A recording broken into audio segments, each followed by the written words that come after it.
नमस्कार, जय हिंद, जय भारत। मैं फातिमा निखत BDS न्यूज में आपका स्वागत करती हूं। आइए देखते हैं आज के समाचार।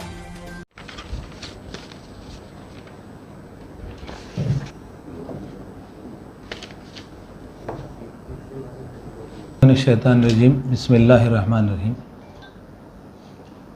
अस्सलामु अलैकुम रहमतुल्लाहि व बरकातुहू। जैसा कि आप तमाम लोग जानते हैं कि आज हम यहाँ पर एक प्रेस कॉन्फ्रेंस मुनक़्क़िद किए हैं मीडिया प्लस में। हमारा मकसद ये है कि हमारे जो चाहने वाले हैं, जो दोस्त अहबाब हैं, जो आम आवाम है और ख़ास तौर पर जो अक़लियती क़ायदीन हैं, उनसे कुछ गुजारिशात की जाए, उनसे कुछ अपील की जाए। सबसे पहले तो मैं इज़्ज़त माब वज़ीर आला जनाब कल्वकुंट्ला चंद्रशेखर राव साहब का शुक्रिया अदा करता हूँ कि आज एक ऐसे दौर में जबकि पूरे हिंदुस्तान में लॉकडाउन लगा हुआ था, लेकिन तकरीबन पूरा रमज़ान हमें बिना लॉकडाउन के बेहतरीन तरीक़े से रोज़ों का अहतमाम करना, तरावी का अहतमाम करना। हालांकि 9 बजे तक का वक्त था, कर्फ्यू का 9 बजे से, फिर भी हुकूमत ने और महकमे पुलिस ने मुसलमानों की इबादत का एहतराम किया। उनकी दुआओं के ज़रिए से कोरोना को रोकने की उम्मीद लेकर मौका फराहम किया और आज हम तकरीबन 28वें रोज़े तक आ पहुँचे हैं और हालात तेलंगाना के मज़ीद अज़ला में बद से बदतर हो रहे हैं। उसको देखते हुए KCR साहब ने पहले भी ये कहा था कि हमें इंसान अज़ीज़ है, कोई बाकी कोई चीज़ अज़ीज़ नहीं है। इंसानों के लिए जो करना है वो हम करेंगे। उन्होंने इंसानों के लिए ही लॉकडाउन नहीं लगाया था ताकि रोज़गार का मसला पैदा ना हो, भूख प्यास का मसला पैदा ना हो।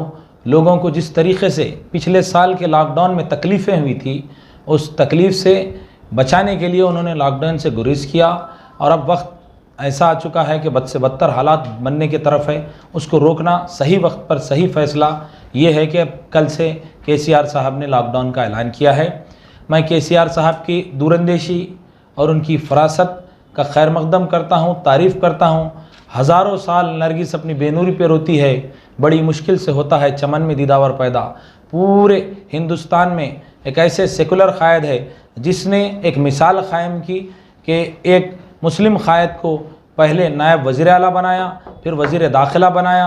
उस मिसाल को देखते हुए आज बंगाल में जब इलेक्शन होते हैं तो बंगाल की हुकूमत जब जीत कर आती है तो वो 7 मुस्लिम वज़रा को बनाया जाता है। ये हिम्मत का मुजाहरा बंगाल के ममता बनर्जी दीदी जिन्हें कहा जाता है, उनसे भी KCR साहब के अच्छे रवाबित हैं। वो फेडरल फ्रंट के ज़रिए से सेकुलर लोगों को, सेकुलर किरदार को बढ़ाने की कोशिश कर रहे हैं। मैं उसका खैर मकदम करता हूँ। रही सवाल दूसरा ये बात कि कोरोना के जो हालात हैं, इन हालात में हमें ये देखना है कि हम इस हालात से कैसे मुकाबला कर सकते हैं। ऐसे हालात है कि इंसान ही इंसान के काम आ सकता है, जानवर इंसान के काम नहीं आता। जो इंसान ऐसे हालात में भी खुदगर्जी, मफाद परस्ती को अपनाते हुए मुख्तलिफ़ किस्म के हरबे और हथकंडे इख्तियार करते हैं और कई एक मुस्लिम क़ायदीन की, बिलखुसूस मुस्लिम क़ायदीन की किरदार कशी की कोशिश की जाती है, बहतान तराशी की जाती है, इल्ज़ाम तराशी की जाती है, झूठे सच्चे दावे किए जाते हैं। मैं उन तमाम दावों की मज़म्मत करता हूं और उन तमाम भाइयों से मेरी ये दरख्वास्त है कि अगर आपको हमारे वज़ीर दाखिला से कोई तकलीफ़ है तो आप आइए, उनसे मिलिए, मुझसे मिलिए। आपके क्या तकलीफ़ है उसको दूर करेंगे। अगर आपको वक्फ बोर्ड के चेयरमैन जनाब सलीम साहब से कोई तकलीफ़ है तो आप आइए, बताइए कहाँ पे कमी रह गई है। कमियों का असलाह करने के लिए, इस्लाह करने के लिए TRS पार्टी हमेशा से तैयार रही है और TRS पार्टी कभी भी किसी भी बदउनवान क़ायद को या बदउनवान शख्स को TRS पार्टी में बर्दाश्त नहीं करती। आप लोगों ने 5 साल 7 साल पहले भी उसकी एक मिसाल देखी, हालिया दिनों में भी एक मिसाल देखी। TRS पार्टी अगर आप सबूत फराहम करेंगे तो फौरी एक्शन लिया जाएगा। फिर आप इसके अलावा मैं ये कहना चाहूँगा कि जो कोरोना के हालात हैं, ऐसे हालात में मैं आज आपसे बात कर रहा हूँ। क्या भरोसा मैं कल क्या किस हालात में हूँ या 8 दिन के बाद किस हालात में हूँ, किसको ये मर्ज़ वबा की शक्ल इख्तियार कर चुका है, किस पर हावी होगा, इसका कोई अंदाज़ा नहीं। इसके लिए मैं जो है खराज अक़ीदत पेश करूँगा उन तमाम मरहूमीन को जो कि कोरोना की वबा से इंतकाल कर गए। नबी करीम सल्लल्लाहु अलैहि वसल्लम का कौल है कि अगर कोई मुसलमान वबा से वजह से, किसी वबाई बीमारी की वजह से अगर वो इंतकाल कर जाता है तो उसको शहादत का रुतबा है और किसी शहीद का गुस्ल देने की ज़रूरत नहीं होती है। शहीद को डायरेक्ट तदफीन कर दिया जाता है। आप जामे निज़ामिया से मैंने भी फतवा लिया है, आप भी ले लीजिए। ये है, कुछ लोग ये कह रहे हैं कि वक्फ बोर्ड ये इंतज़ाम करे कि गुस्ल का इंतज़ाम करे कोरोना के पेशेंटों का। कोरोना के पेशेंटों को गुस्ल की ज़रूरत ही नहीं है, वो शहीद है। वो शहीद को जो है गुस्ल की ज़रूरत ही नहीं है। ये एक इस्लामी नुक्ता नज़र है। फिर TRS पार्टी के खुसूसन रुकन असम्बली जनाब शकील आमिर साहब अपने हलक़े में 800 ऑक्सीजन के सिलेंडर की तकसीम किया उन्होंने, और ऑक्सीजन बेड की फरहमी के लिए इंतज़ाम किया। उनके वालिद के इंतकाल के 1 महीने के अंदर वो फिर से आवाम के अंदर रह के बड़े पैमाने पर उनके हल्के असम्बली में अवामी खिदमत कर रहे हैं। पूरे तेलंगाना के कोई रुकन असम्बली ने ऐसा काम नहीं किया जैसा काम TRS के रुकन असम्बली शकील आमिर साहब कर रहे हैं। महमूद अली साहब पर लोग तनकीद करने की कोशिश करते हैं। महमूद अली साहब वज़ीर दाखिला हैं, इसीलिए रात का कर्फ्यू होने के बाद हर मस्जिद में तरावी की नमाज बिला खलल पढ़ी गई।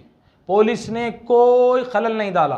महमूद अली साहब सिर्फ हा हू करने वाले कोई कायद नहीं है, कोई जो है वो इस तरीक़े से चीख पुकारा करके काम नहीं करते हैं। उन्होंने खामोशी से, वो कमगो शख्सियत है, वो शरीफुल नफ्स शख्स है। उन्होंने कमगोई के ज़रिए से आपको लॉकडाउन आने से पहले कर्फ्यू के दौरान भी रमज़ान में कोई तकलीफ़ नहीं होने दी। आप लोगों ने देखा पिछले साल जब लॉकडाउन लगा था तब कैसी हालात थी, अब कैसी हालात है। ये हालात बदली है। इसके लिए मैं KCR साहब का जितना शुक्र अदा करता हूँ उतना ही मैं महमूद अली साहब को शुक्रिया भी अदा करता हूँ, उन्हें मुबारकबाद भी देता हूँ। और साथ में सलीम साहब जब से वक्फ बोर्ड के चेयरमैन बने हैं, उन्होंने जिस अंदाज में काम किया है, वक्फ बोर्ड की तारीख़ में ऐसा काम किसी ने नहीं किया था। पूरे हिंदुस्तान में कई एक वक्फ बोर्ड है को आप एक बार मौज़ूआना कीजिए, तक़ाबुल कीजिए कि कौन सा वक्फ बोर्ड किस अंदाज में काम कर रहा है। ये वक्फ बोर्ड हर आन आवाम के दरमियान में रहता है। जब बारिश आई, सैलाब आया, तब भी उन्होंने कुछ 20-30 लाख के खर्चे से राशन की तकसीम की। उससे पहले कोरोना के दौरान भी राशन की तकसीम की, अभी हाल ही में भी राशन की तकसीम की, और उसके अलावा दीगर कई एक काम किए। मैं ये कहूँगा कि किसी शायर ने कहा था, शयातीन इबलीस जिन्नात खबीस जो ख़ाफ में ना देखे वो औखाफ में देखे। सलीम साहब ने आकर उन शयातीन को भगाना शुरू किया तो वो शयातीन बिलबिला रहे हैं और उनके ऊपर तनकीद कर रहे हैं। मैं ये कहूँगा कि वो शयातीन को वो तौबा कर लें और फिर से आकर मिलजुल कर हम काम करेंगे। शुक्रिया, खुदा हाफिज़।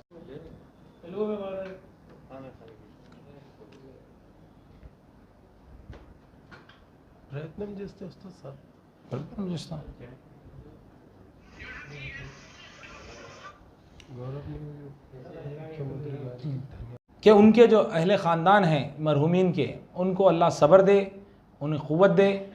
TRS पार्टी आवाम के हर दुख व दर्द में साथ में ठहरी हुई रही है। हम भी उनके साथ हैं।